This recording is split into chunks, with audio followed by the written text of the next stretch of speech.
Benoît Cristal est grand reporter pour LCI et TF1, spécialiste du Moyen-Orient.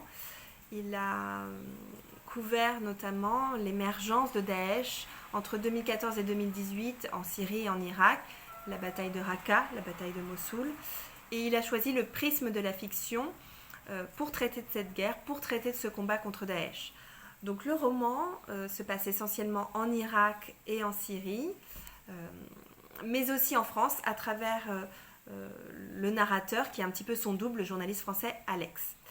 Il y a aussi et surtout Bactillard, auquel le titre fait référence, L'homme qui riait sous les bombes, et auquel Benoît Cristal voulait rendre hommage. Pendant 14 ans, ce journaliste et fixeur kurde a été une source d'informations précieuses pour les journalistes qu'il guidait sur le terrain, et il a lutté toute sa vie contre l'intégrisme religieux. Il y a aussi Mike, l'américain, l'agent secret, personnage trouble et ambigu. Et il y a Nadia, la belle-sœur d'Alex, victime du Bataclan. Donc tout commence à Sinjar, en Irak, le 13 novembre 2015.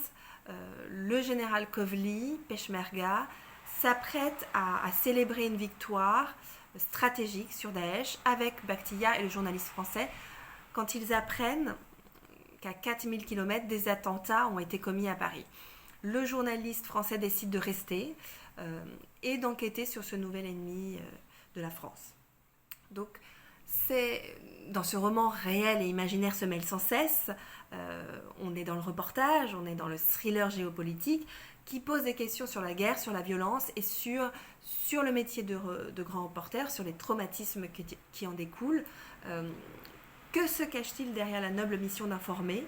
Jusqu'où va-t-on pour une image, pour un scoop? Et pourquoi? Besoin d'adrénaline, de reconnaissance, penser à un orgueil blessé, fuir l'ennui. Voilà, donc c'est un roman d'action, un roman de guerre, il y a de nombreux rebondissements, il y a vraiment un sens du récit et du suspense très maîtrisé, on ne le lâche pas, on est totalement embarqué de la première à la dernière page par ce romancier de terrain, et en même temps un roman humain qui fait la part belle à l'amitié, qui raconte cette amitié entre le journaliste français et le journaliste kurde, et un roman de quête existentielle, comment guérir de la guerre, comment se débarrasser de ses démons. C'est un roman d'une grande force, d'une grande authenticité, et c'est sans doute son expérience et sa connaissance du terrain qui lui confère cette densité particulière.